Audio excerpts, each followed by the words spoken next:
Okay, returning to our top story today, and authorities are investigating a suspicious fire attack which has destroyed a synagogue in Melbourne's southeast. Joining me live in the studio is Rebecca Davis, digital media editor at the Australia, Israel and Jewish Affairs Council. Rebecca, thank you for joining me. I wish it was under better circumstances, but unfortunately it's not.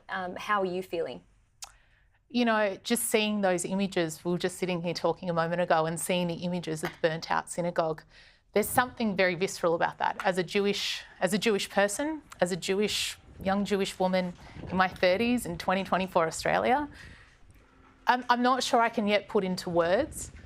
It's definitely not a shock because we have seen this mounting in this direction over the past 13 months, but it's an abhorrent thing to see, a place of worship attacked. Mm. I can feel and see the emotion in your eyes, but I can also feel the anger, and that was very much the sentiment that we saw at the press conference today. A lot of members of the Jewish community angry at police, angry at the authorities, because we've seen a lot of condemnation online from political leaders. We've seen that over the past 12 months. There seems to be, though, a lack of action. 100% correct. And I think that is very much the sentiment within the Jewish community. For 13 months, the Jewish community has been screaming out saying, we are fearful, we are seeing an escalation in every sphere of Australian life and abroad as well, obviously.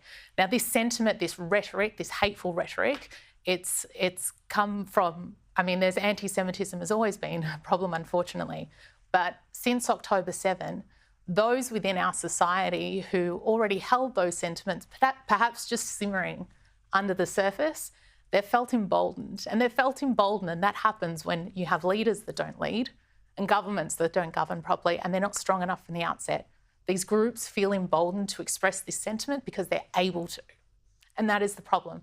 You've had the Jewish community, and this is the problem as well. When you look at these empty platitudes, and at this point, that is very much what it is, when for 13 months, this is what we've seen. We saw a 700% increase in anti-Semitism just in the first month after October 7. Now, this isn't new ground for the Jewish community anywhere in the world, and particularly right here in Melbourne, which our very fabric, we're descendants of the largest Holocaust survivor community anywhere in the world per capita outside of Israel. So this is a lesson we very well know, where hatred goes to and what the impact is of that. So when you have leaders saying, we stand with you, like our very own Premier and our Prime Minister, and we're happy to put resources behind it, what more needs to happen for action to actually occur and for it to be stronger? Yeah. And that's the same thing what a lot of people have been saying today. What action do you want to see? Laws need to be tightened. It's as simple as that. And people need to be prosecuted. It's not enough just to be brought before a court.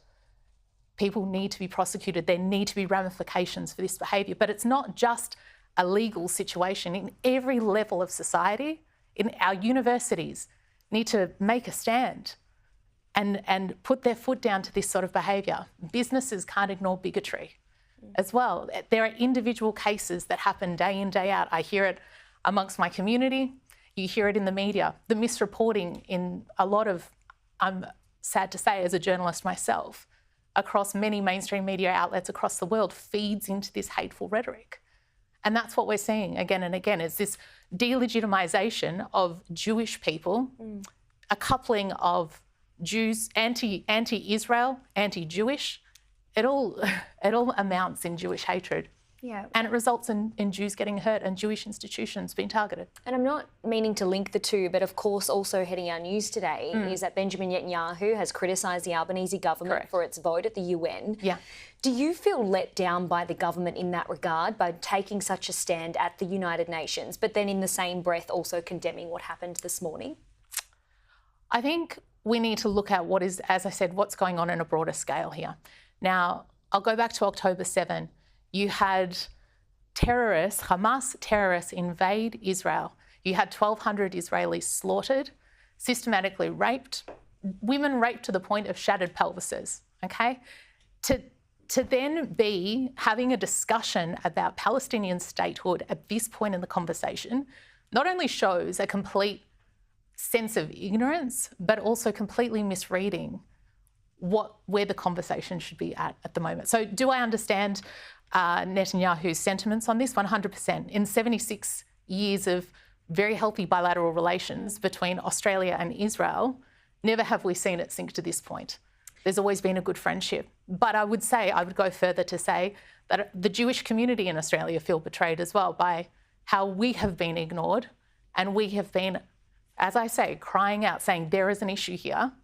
It needs to be spoken about. And the concern is, of course, where do you draw the line in this? When is enough enough? You know, at what point do we need to take action? Is it going to take before something even worse happens than this? And this has been an escalation of this tension here. We do have to wrap things up. But do you have a message, I guess, for the Jewish community on here, but also a message for Anthony Albanese? I'd like to say a message to the Australian people, actually, because when I said there's a sense of betrayal, for so many people within the Jewish community who have dedicated their lives to the broader Australian community, we don't just stay in a little enclave. We, as you well know, we have contributed very well with our philanthropy to the arts, creative business, every sphere of Australian life. And for those who have gone silent in the last 13 months, it's sadly been noted, but now is your time to stay up. To stand up, I should say. We learnt lessons from the Holocaust. It wasn't just perpetrators, it was bystanders as well.